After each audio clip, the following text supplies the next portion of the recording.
এবার ময়ূরেশ্বরের ছবিটা আপনাদের সামনে রাখি। যাদের পাকা বাড়ি তারা আবাস যোজনায় বাড়ি পাচ্ছেন, যাদের বাড়ি পাওয়ার কথা তাদের দেওয়া হচ্ছে না, এই অভিযোগে বীরভূমে একেবারে বিক্ষোভ দেখানো হয়।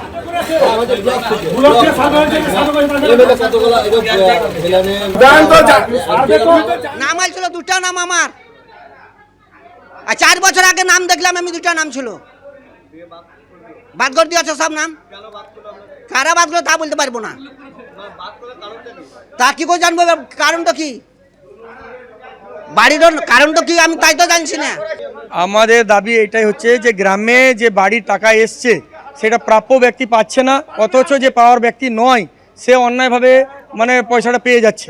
মানে অন্যায়ভাবে বলতে গেলে ঘুষ ঘাস দিয়ে হয়তো বা কোনো রকম সেটিং করে পেয়ে যাচ্ছে, কিন্তু যে গরিব মানুষ যে পাওয়ার ব্যক্তি মাটির বাড়িতে বাস করছে অথচ আসছে পাচ্ছে না, আর যে 3 তলা 2 তলায় বাস করছে সে টাকাটা পেয়ে যাচ্ছে। তাহলে এটা নিশ্চয়ই কিন্তু কিছু প্রশাসনিক গন্ডগোল চলছে, বা যারা সার্ভে করছে তারা গন্ডগোল করছে, সাধারণ মানুষ কিন্তু টাকাটা পাচ্ছে না।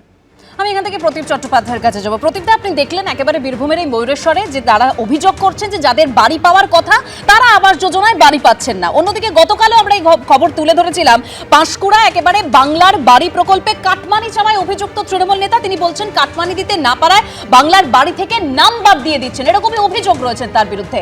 আবার লক্ষ্মীর ভান্ডারের প্রসঙ্গে দেখতে পেলেন জগদীশ বর্মা বসুনিয়া, তিনি বলছেন যে বিজেপি করেন অথচ টাকা নিচ্ছেন, লজ্জা করে না। শওকত মোল্লা তিনি বলছেন ভোট না দিলে, তৃণমূলকে ভোট না দিলে একেবারে বন্ধ করে দেওয়া হবে লক্ষ্মীর ভান্ডারের টাকা।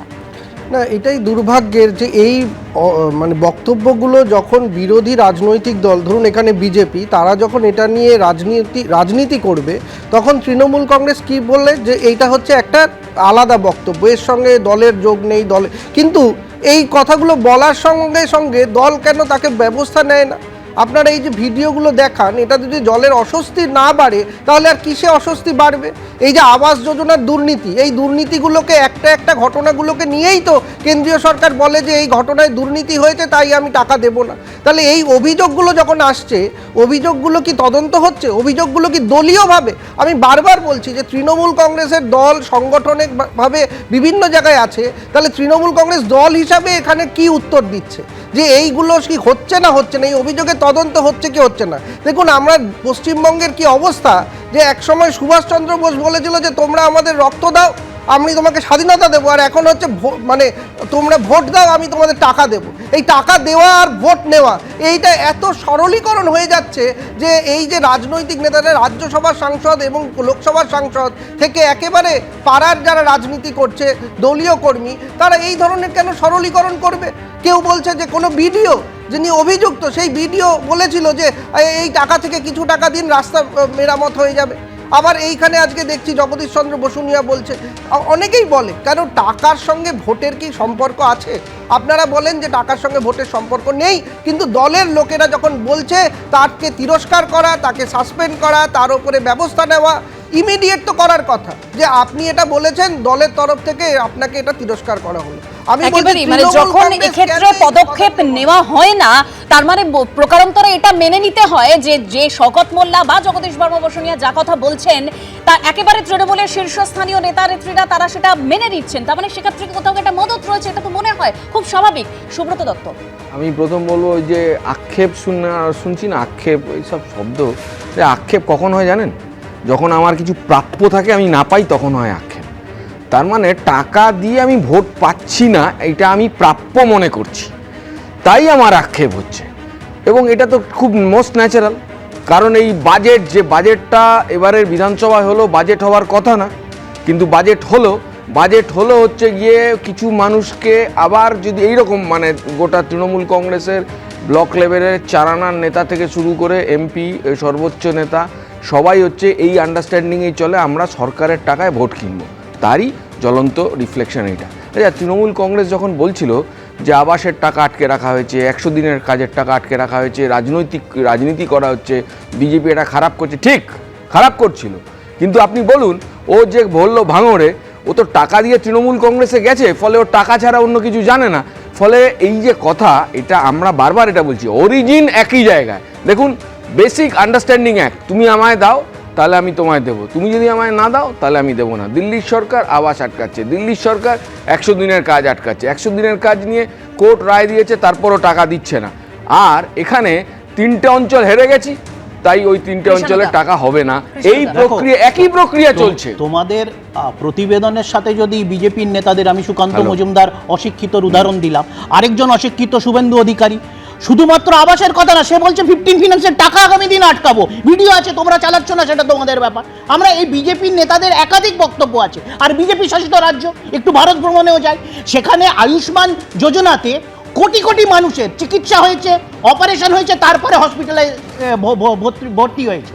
তো সুতরাং এই দুর্নীতিগুলো আজকে সব থেকে বেশি 100 দিনে কাজের দুর্নীতি, ভুয়ো জব কার্ড যেখানে হয়েছে উত্তরপ্রদেশ, গুজরাটে, সেখানে ড্যাং ড্যাং করে 100 দিনের প্রকল্প চলছে। পশ্চিমবাংলার কোন অজুহাতে? শুধু যেহেতু ভোটে হেরেছি বলে 100 দিনের প্রকল্প পশ্চিমবাংলায় বন্ধ। আজকে জল জীবন মিশন, এখানে তো কোনো কিছু দুর্নীতির কোনো অভিযোগও নেই, সেইখানে জল জীবন মিশনের টাকা আটকে দিয়েছে, বন্ধ করে দিয়েছে, কেন না ভোটে হেরে। একদম কৃষ্ণদা বলতে চাইছেন যে ভিডিও আছে, দেখানো হচ্ছে না, কিন্তু ভিডিও ডেফিনেটলি আমরা দেখাবো, চাইলে ভিডিও দেখাবো। এবং ভালো হতো ভিডিও আমরা মানে আপনার কাছে যদি থেকে থাকে, আপনি আপনার কাছে থাকলে আপনি দেখাতে পারেন। বিমলদা দুটো কথা বলি। দেখাও না ভিডিও। প্রথম কথা হচ্ছে, সকলেই জানে আবাস যোজনায় কি দুর্নীতি হয়েছে। এই বীরভূম জেলায় একজন পঞ্চায়েত সদস্য তার নিজের এবং 35 জন আত্মীয়র নামে বাড়ি বানিয়ে দিয়েছেন, 35 জন আত্মীয়র নামে। এক।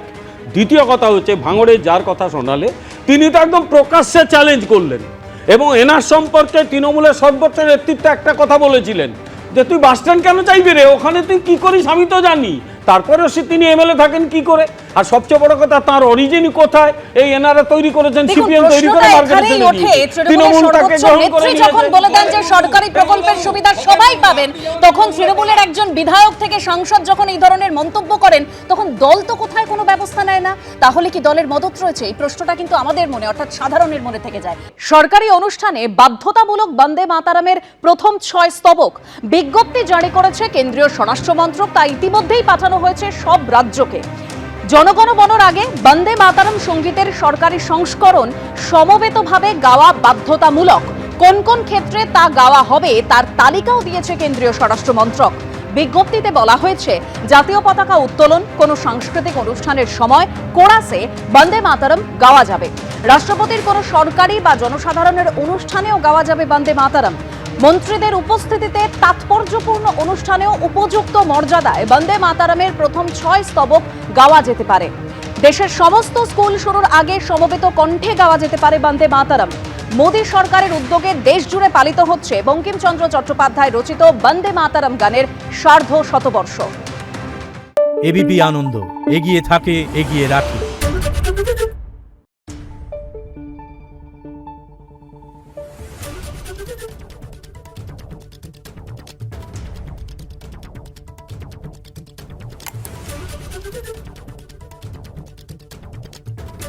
Thank you.